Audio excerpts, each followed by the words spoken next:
Bonjour tout le monde. Donc, comme on m'a expliqué tout à l'heure, je suis professeur à l'Université du Québec en Outaouais, en sabbatique cette année, sabbatique de recherche, pour justement partir ma recherche. Et j'ai plutôt axé mes travaux cette année beaucoup sur la cessation tabagique. Donc, comment outiller, dans le fond, les infirmières à intervenir auprès des patients fumeurs en milieu hospitalier, mais également avec la clientèle de santé mentale. Et je me suis intéressé également cette année au tout le curriculum de formation des infirmières. Donc, qu'est-ce qui était donné en termes de promotion de la santé et surtout sur les interventions qu'on peut faire en cessation tabagique. Donc, à partir de là, j'espère que mes travaux vont continuer. J'ai utilisé beaucoup de questionnaires en ligne cette année, donc c'est pour ça qu'on m'a invité aujourd'hui à parler un peu de cette expérience. Donc, dans le fond, à la fin de cette courte présentation, ce que j'aurais voulu que vous auriez en mesure d'être capable au moins de comprendre et d'expliquer les avantages et les désavantages d'utiliser des questionnaires en ligne, d'être en mesure de choisir un logiciel pour construire un questionnaire en ligne. Donc, peut-être dans les trois que je vais vous proposer, c'est peut-être pas celui que vous allez choisir, mais vous allez être capable de faire un choix peut-être plus éclairé à partir des logiciels en ligne, d'expliquer les stratégies dans le développement et la distribution, puis donner le goût d'en construire un, d'en faire un et de vous essayer, de vous amuser avec ça. Donc, au niveau questionnaire en ligne, question théorique, méthodologique, on pourrait dire, c'est certain que quand on parle de la méthodologie puis qu'on parle des questionnaires en ligne, on regarde dans les livres de recherche, on va voir beaucoup la vieille méthode, la méthode papier. Tout est orienté sur le recrutement de l'échantillon sur la vieille méthode, en tout cas sur la méthodologie que nous, on utilise en sciences infirmières. Pourtant, l'Internet, comme on a dit tantôt, est de plus en plus présent. Elle est là, elle a un grand impact, dans le fond, sur le déroulement de la recherche. Donc, ça a un impact également sur la méthodologie. Donc, il y a de plus en plus d'ouvrages, par exemple, qui vont discuter de comment je vais valider des outils. Quand j'utilise un questionnaire en ligne, par exemple, est-ce qu'on utilise la même validation que papier? Au niveau de la population cible versus population accessible, toutes les méthodes d'échantillonnage, donc comment je recrute mes sujets quand j'utilise un questionnaire en ligne, comment ça se déroule, et beaucoup au niveau éthique et beaucoup au niveau sécurité également des données comme telles. Donc, il y a beaucoup d'éléments nouveaux que ça apporte au niveau méthodologique et que lorsqu'on en tient compte, il faut en tenir compte de cette méthodologie-là. Donc, on devrait voir apparaître bientôt les livres avec une section vraiment spécifique pour les questionnaires en livre. Donc, quand est-ce que j'utilise ça, un questionnaire en ligne? Une des principales raisons, quand on a un grand échantillon, ça devient relativement facile, ça devient intéressant d'utiliser ce genre d'outils-là. Surtout quand l'échantillon, par exemple, il est réparti de façon géographique très large. Donc, je ne sais pas si je fais une recherche, moi je suis juste dans l'Outaouais. La méthode papier peut être très intéressante, mais si je fais une recherche à travers le Québec ou à travers le Canada, ou même dans différents pays, ça devient intéressant d'utiliser ce genre d'outils-là. On va parler également de la population à rejoindre. Donc, c'est un élément important. Lorsqu'on décide d'utiliser, qu'est-ce qui va nous décider à utiliser un questionnaire en ligne? C'est qui je veux rejoindre aussi dans cette population-là.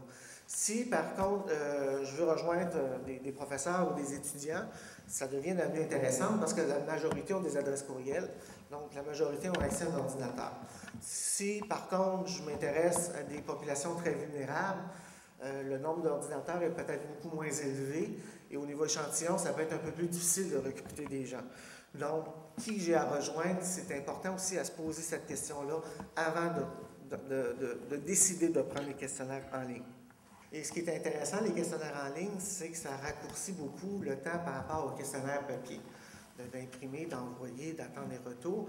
Souvent, les questionnaires en ligne, tu as des réponses assez rapides et souvent instantanées. Donc, souvent, c'est intéressant là-dessus aussi. Ça peut être intéressant également si on cherche l'information sensible. Donc, tout à l'heure, le premier conférencier en a parlé tout à l'heure. Il disait que sur Internet, on avait tendance, le caractère anonyme, d'être peut-être de s'ouvrir un peu plus sur certains questionnaires. Donc, des fois, la question sensible peut être garant, dans le fond, d'aller chercher des données au niveau de l'anonymat. Le type d'échantillonnage, je vais en revenir tantôt.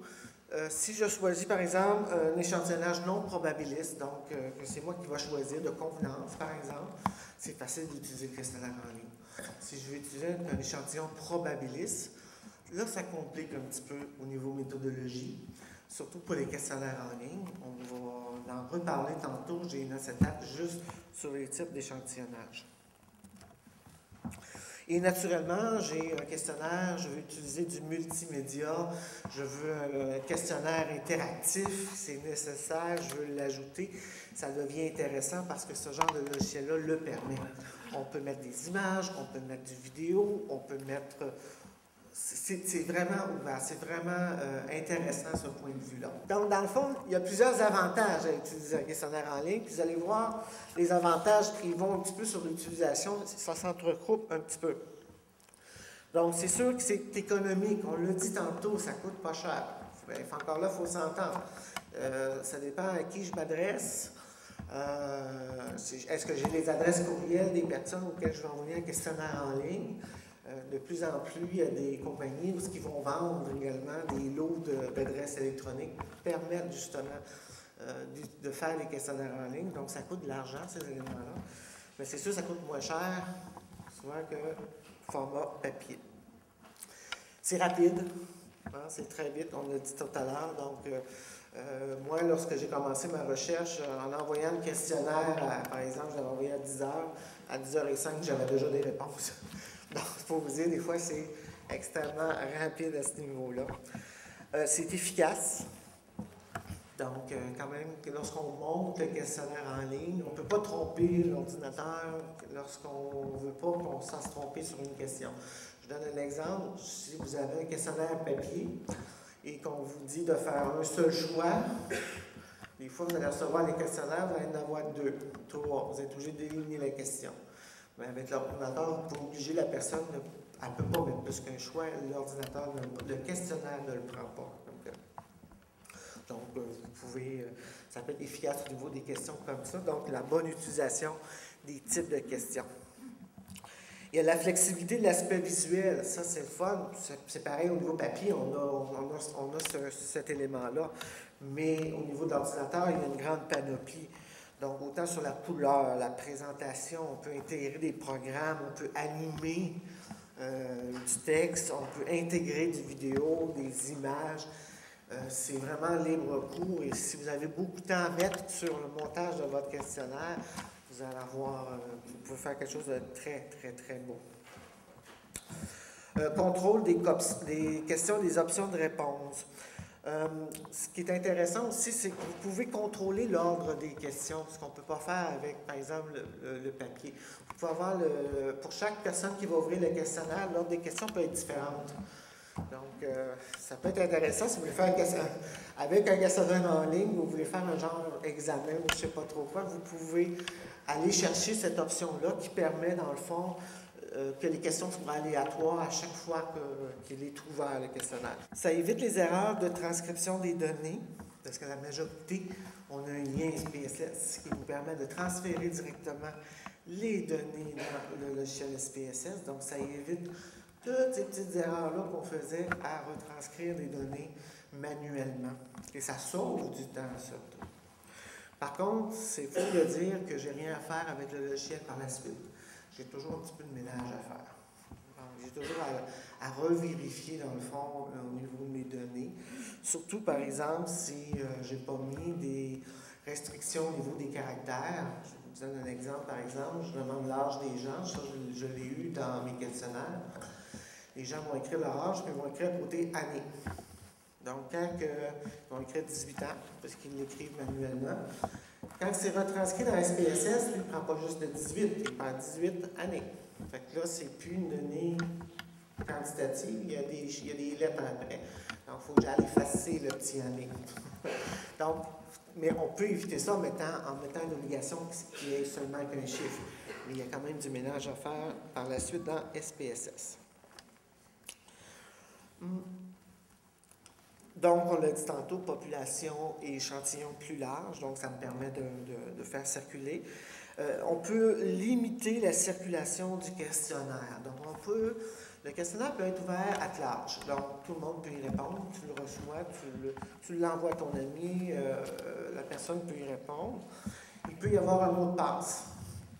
On peut exiger un mot de passe qu'on envoie dans un autre courriel à la personne qui doit le rentrer. Une fois qu'il est rentré, elle ne peut plus le compléter une deuxième fois.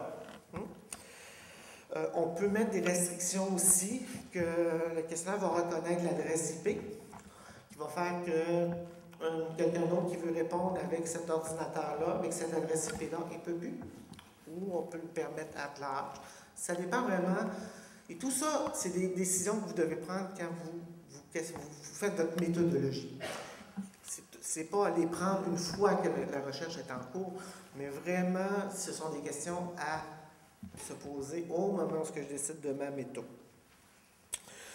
Et ce qui est très intéressant, un autre avantage que j'ai beaucoup aimé, on est informé sur le processus de réponse. Ça, c'est extraordinaire là-dessus. Ce que je veux dire, c'est qu'on peut voir dans mon échantillon combien il y en a qui l'ont complété, combien qui ne l'ont pas complété. Il y en a combien qui l'ont ouvert, combien qui ne l'ont pas ouvert. On peut faire vraiment un suivi journalier des taux de réponse. On peut voir même ceux qui se sont désinscrits, donc de dire à Charles Maupieu, on ne voit plus rien, donc il y a un lien de désinscription, on peut le voir. Donc, si c'est anonyme, c'est sûr que vous ne verrez pas dans l'échantillon qui, mais si ce n'est pas anonyme, vous allez voir dans votre échantillon les personnes. Là, ça devient peut-être un peu problématique au niveau éthique. C'est des questions qu'il va falloir se poser tout à l'heure lorsqu'on décide de notre méthodologie. Il n'y a pas juste des avantages. Hein? Il y a des désavantages aussi d'utiliser un questionnaire en ligne. Donc, on parlait tantôt l'apparence d'anonymat. Je dis apparence d'anonymat parce qu'avec un ordinateur, peux-tu être anonyme? Hein? Donc, je ne suis jamais vraiment anonyme. C'est important, les comités d'éthique actuellement, en tout cas chez nous, se sont posés beaucoup de questions par rapport au questionnaire en ligne pour justement faire respecter ces promesses de l'anonymat-là. De quelle façon ils vont s'y prendre pour le respecter. Donc, comme chercheur, si vous le promettez, vous l'inscrivez dans votre éthique, donc vous devez également le respecter. Mais vous savez, au niveau, je ne suis pas si ferré que ça en ordinateur, donc je ne suis pas capable d'aller jouer autant dans toutes les adresses IP, tous ces éléments-là, mais quelqu'un qui est moindrement habile est capable de retracer beaucoup d'informations avec les chemins que ça a pris au niveau de l'ordinateur. On parle du biais de couverture. Donc, je peux pas... C'est pas tout le monde qui va répondre à un questionnaire en ligne comme tel. C'est certain qu'on est un petit peu dépendant également des logiciels. On a parlé tantôt le soutien. Donc, je pense que c'est directement relié. On est très dépendant. Qu'est-ce qui arrive si ça crash, s'il y a un bug? Comment je réagis à ça? Est-ce que je peux avoir du soutien rapide? Est-ce qu'on peut régler les éléments rapides?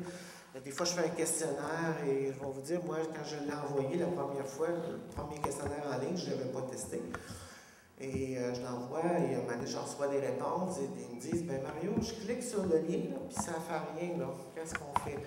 Oups, tu es obligé de refaire. Imaginez la crédibilité quand vous renvoyez un courriel à tout le monde en disant qu'il y a eu un problème et qu'il est maintenant rétabli, que vous pouvez cliquer sur le lien. Donc, ceux qui me connaissaient, c'était correct. Ceux qui ne me connaissent pas, ben, il n'y avait peut-être pas le goût de répondre une deuxième fois, de cliquer sur une deuxième fois à ce niveau-là. On va parler également de la littératie informatique. Il faut faire attention aussi aux termes, à ce qu'on utilise, les mots, donc la même chose. Un des désavantages aussi, c'est Internet. Je ne sais pas, vous autres, dans votre boîte courriel, combien de courriels vous recevez par jour?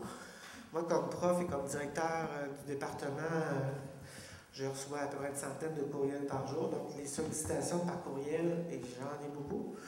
Donc, quand on en reçoit beaucoup, et si de plus en plus les questionnaires deviennent en ligne, ça va devenir exactement comme quand vous recevez un téléphone le samedi soir et qu'on vous demande de participer à un sondage. Sauf qu'au lieu de ça va être par téléphone, ça va être dans votre boîte courriel. Donc la sollicitation, et ça devient un irritant pour les gens de vouloir répondre à ce genre de courriel. Il y a également un autre désavantage qu'on peut voir, c'est le filtre des entreprises. Donc, c'est certain que le courriel que vous envoyez pour votre étude, dans certaines compagnies ou dans certaines institutions, pourrait être considéré comme un courriel. Donc, la personne ne le recevra jamais. Il va être mis comme courriel, il va être tout simplement mis à l'écart.